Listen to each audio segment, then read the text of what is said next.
میں دوسرے کی ایکسپیکٹیشن کے مطابق ہوں یا نہیں، میں دوسرے کے بیسٹ انٹرسٹ میں کام کر سکتا ہوں یا نہیں، میں کیسے دوسرے کے لیے سکونت اور سکینت کا باعث بن سکتا ہوں۔ السلام علیکم، میرا نام ہے اسامہ جمیل اور آج کی اس ویڈیو میں ہم بات کریں گے ہسبینڈ وائف ریلیشن کے بارے میں، کہ جب مرد و عورت میں سے ہر ایک نے اس بات کا اعتراف کر لیا کہ مجھے یہ رشتہ قبول ہے، منظور ہے، تو اب اس رشتے میں جب وہ بن چکے ہیں، اس کو کیسے قائم رکھیں، وہ ایک دوسرے کے لیے کیسے سکونت اور سکینت کا باعث بنیں، کیسے وہ اس ذمہ داری کو نبھائیں، ہر ایک کی ذمہ داری اور رسپانسبلٹی کیا بنتی ہے، تو اس کے بارے میں بات کریں گے۔ میاں بیوی میں سے ہر ایک یہ تو چاہتا ہے کہ دوسرا اس کے احساسات، اس کے جذبات اور اس کی ایکسپیکٹیشن کے مطابق ہو، اور دوسرا اس کی بیسٹ انٹرسٹ میں کام کرے، لیکن ان میں سے ہر ایک یہ کیوں نہیں سوچتا کہ میں دوسرے کی ایکسپیکٹیشن کے مطابق ہوں یا نہیں، میں دوسرے کے بیسٹ انٹرسٹ میں کام کر سکتا ہوں یا نہیں، میں کیسے دوسرے کے لیے سکونت اور سکینت کا باعث بن سکتا ہوں، اس کو کوئی نہیں سوچ رہا تھا۔ اور اوورآل تقریباً یہی معاملہ ہوتا ہے کہ ہر ایک سوچتا ہے کہ دوسرا میرے مطابق ہو جائے، میرے جذبات کے، میرے احساسات کے مطابق ہو جائے اور میرے بالکل برعکس نہ ہو، جبکہ آپ کو اس بات کا پتہ ہے کہ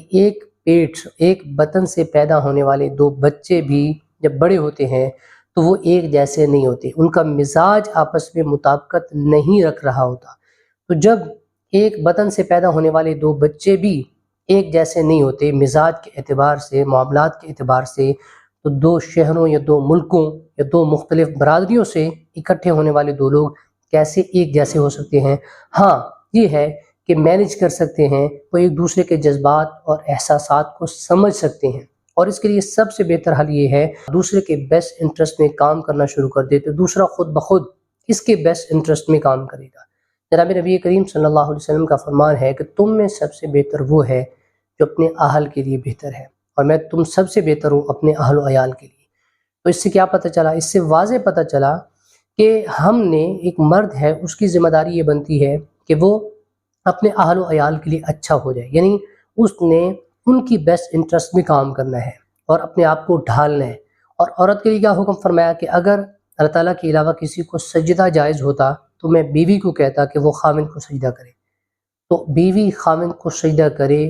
کتنی بڑی تعظیم کے لیے اس کو کہا گیا ہے۔ یہاں اس کے لیے شوہر کی عظمت بتائی گئی ہے کہ شوہر اس کے لیے کتنا مقام رکھتا ہے اور کتنا مرتبہ رکھتا ہے، کہ عورت کو اس کے لیے سجدے کا حکم دیا جا رہا ہے۔ یہ کہا گیا کہ اگر سجدہ جائز ہوتا اللہ تعالیٰ کے علاوہ کسی اور کو، تو عورت کو حکم ہوتا کہ وہ خاوند کو سجدہ کرے۔ تو مطلب یہ ہے کہ عورت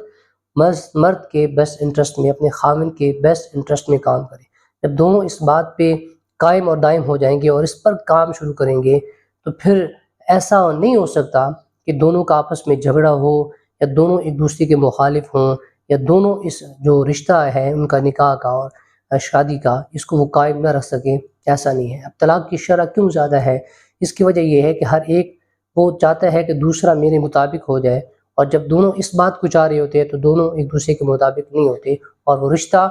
جو نکاح کے ذریعے قائم ہوا تھا وہ طلاق کے ذریعے ختم ہو جاتا ہے۔